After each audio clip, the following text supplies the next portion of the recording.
Have you ever noticed that some people can bend their knee and get their heel to their butt when they do this, but then when they do this, they can't bend their knee as far and they can't get their heel to their butt? So what's up with that? So the reason for what we were just talking about, the reason that it happens, is a pesky, not little muscle, big muscle called your rectus femoris. So let's deep dive a little more into that. All right, so we're going to talk about the rectus femoris, which is a part of your quadricep muscle group. Jeremiah, I think we really need to deep dive down into the physiology, the anatomy, the nervous innervation, the kinesiological aspects of this muscle group.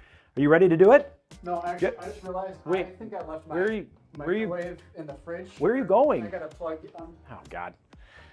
Okay, we lost Jeremiah. Okay, now that we got rid of Jeremiah, let's deep dive into the rectus femoris. So the rectus femoris is obviously a part of the quadricep muscle group, and what makes it unique compared to the other three heads of the quad is that it crosses two joints. So your rectus femoris attaches up in the front part of your pelvis in an area called the ASIS, the bony prominence in the front part of your pelvis, crosses the hip joint, and then comes down and attaches with the other three heads of the quadricep into the patellar tendon, which then the kneecap, the patellar ligament, attaching into the front of the tibia on the tibial tuberosity. So it has that kind of really unique two-jointed attachment, which we're going to talk about in a moment. Let's head back upstairs. Okay, quick fun fact. The quadricep muscle group is the heaviest muscle group in the human body, with the glute muscles coming kind of somewhat of a distant second. With all that muscle tissue there in the quadriceps, it must be important. And as a physical therapist throughout the years, I have seen the quadricep cause a lot of different problems, especially that rectus femoris portion or that long head of the quad. Sometimes there are trigger points that kind of manifest in the top portion of that muscle that are missed that can refer pain, and you might experience that pain down in your knee area. In addition to the fact that because the quadricep, especially the rectus femoris component, is very rarely put under stretch or into a full movement in our daily activities, it can really kind of tighten up on people. So that's why all the things that we're talking about today are really important. Let's move on to what the quadricep actually does, its actions or what movements it produces.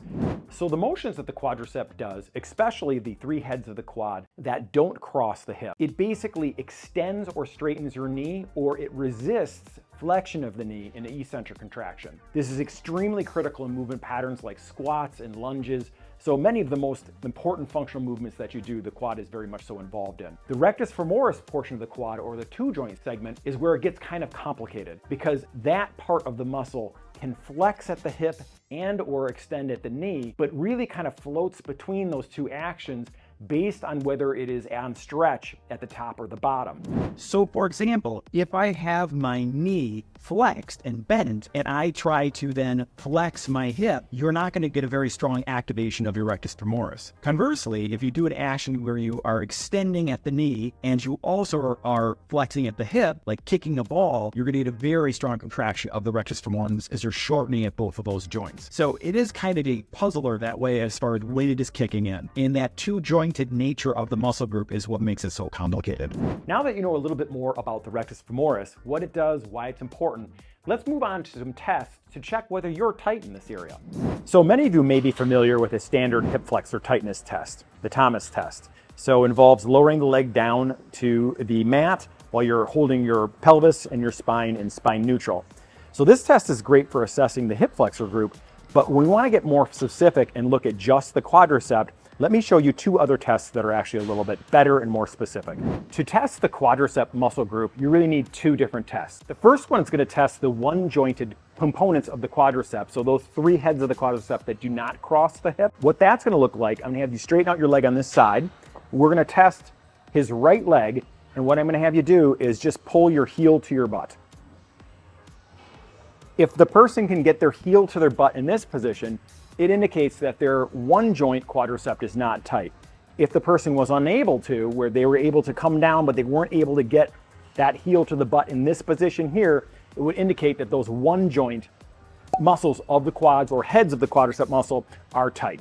Now, if we want to look at the same thing but look at whether the two joint component of the quadricep, the rectus femoris, is tight, what we're going to do is we're going to have our person Jeremiah here bend his knee, and then now that the hip is extended, we've taken that quadricep, we've stretched it at the hip. Now we're going to stretch it by flexing the knee. And actually, he is tight. Holy smokes. Is this real? It was like day. Oh my God. So here's an example of a tight rectus femoris, because I am unable to get his heel to his butt and I'm feeling significant resistance, in my world, I like to see all of my patients and clients try to make it towards being able to get that heel all the way to the glute for that to be what I would consider not tight at the rectus femoris. All right, so you might be tight in it, you might not, or maybe you have a client that you've tested or a patient and you found that they are tight in this area.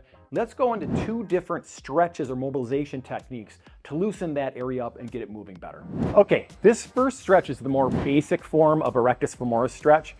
Basically, you're down in a flat position, you're extending the hip, and then taking either a heavy flat band, or you could do something like a yoga strap, belt, bathrobe strap, whatever, loop band.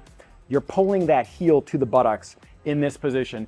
This works better than the standing quadriceps stretch for the rectus femoris because you're controlling for hip position. We're gonna move on next to stretch number 2, which is gonna be the more advanced version of the rectus femoris stretch.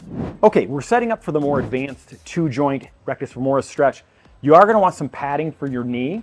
So pop your knee up there, Jeremiah, drop it back down. So you're gonna take a heavy flat band, you're gonna put it as high up on your femur as you can, and then have your opposite leg forward, so the leg that's back, obviously the one that has the band on it.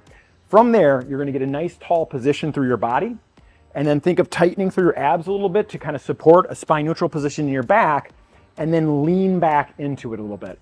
So right here, you're putting the single joint hip flexors on a significant nice stretch, so the iliopsoas group, but then to go into that more advanced 2-joint stretch, and some people can't do this because they're just too tight, so you would start with the first one I showed you and then work your way to this one, but it'll be interesting to see if Jeremiah can do this because he actually is kind of tight. So now let's have you grab the back of your foot and then lean back. You can see he's struggling and he's in quite a bit of pain.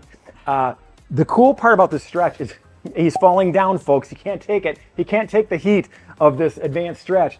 The cool part, though, is that the band. Okay, so here's that 2-jointed rectus femoris stretch one more time with someone who can actually do it. And this is strange that the old trainer is the one that can actually do this movement. All right, so what we're gonna do is we're gonna pop your foot through on the leg that we're gonna be stretching. Again, as high up on your femur as you can get it. You're gonna step back, get your knee on your padded surface, and then right here, you're gonna start to feel that stretch coming into the anterior part of your hip. You lean back a little bit, put the single joint hip flexors and your quadricep, you'll start to feel a little bit of stretch happening here. And you can kind of hang out in this position for a little bit as well, leaning back. And the more you lean back, the more that band kind of tractions that femur forward. To add the 2-joint one in and you really get that one rocking and rolling, you bend back, grab the foot, and then from there, you're gonna pull in through your heel, trying to get that heel to your buttocks. And then if you want extra credit, you again traction back or push back and add that stretch. So I'm kind of leaning my body backwards, and you're not gonna believe how much stretch that puts onto the body. I usually do like 3-second holds when I'm in a max stretch position, and then I release back and let some tension off.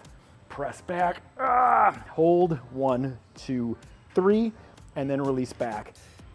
If you kind of play around with this movement pattern, you're gonna loosen up that rectus femoris real quick. Thank you guys for watching our video. Subscribe for more. If you like this information, if you like what we're putting out, please subscribe. It really does help us and we appreciate it. Goodbye.